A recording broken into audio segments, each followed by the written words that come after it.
Bowser, on l'a retrouvé enfin. Il est aux abords de Cadrousse. Il est là, il va bien. Mais on a mis notre campement près de lui. On va essayer de comprendre pourquoi il est là. Qu'est-ce qu'il y fait. Docteur Nicolas, est-ce que vous pouvez nous expliquer un peu ce que fait le petit géant bleu, comment il va bien, comment il va. Oui, bien sûr. Alors, le petit géant bleu, d'après les premières analyses, se porte plutôt bien. Son pouls est stable, il semble assez content ici. Voilà, il y a une bonne stabilité, c'est parce que ça peut s'expliquer parce qu'on est sur une zone humide ici. Avec, la qualité de l'eau. Voilà, la qualité de l'eau est correcte. Elle est correcte dans ce bras mort du Rhône. Par contre, le fait qu'il apparaisse ici nous indique qu'il y a forcément un problème, donc il doit y avoir une vulnérabilité quelque part importante sur le territoire.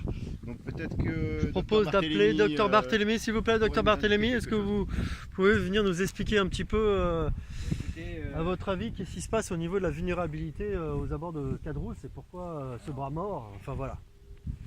Le plus simple, Docteur Mathieu, ce serait de venir voir la carte parce qu'elle est assez éclairante. Bon, attendez, faisons ça.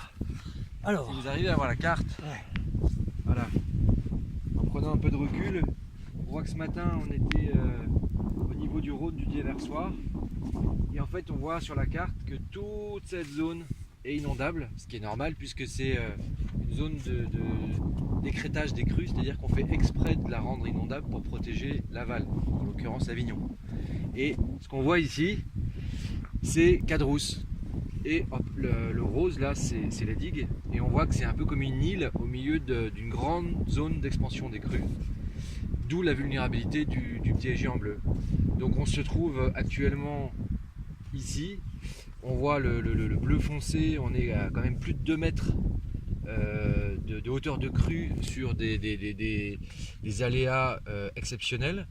Et on voit l'intérieur, et c'est ça qui est très étrange et très intéressant, l'intérieur de Cadrousse qui est dans les digues, mais malgré les digues, sur des aléas extrêmes, on compte des ruptures de digues, donc l'intérieur du village est vulnérable également.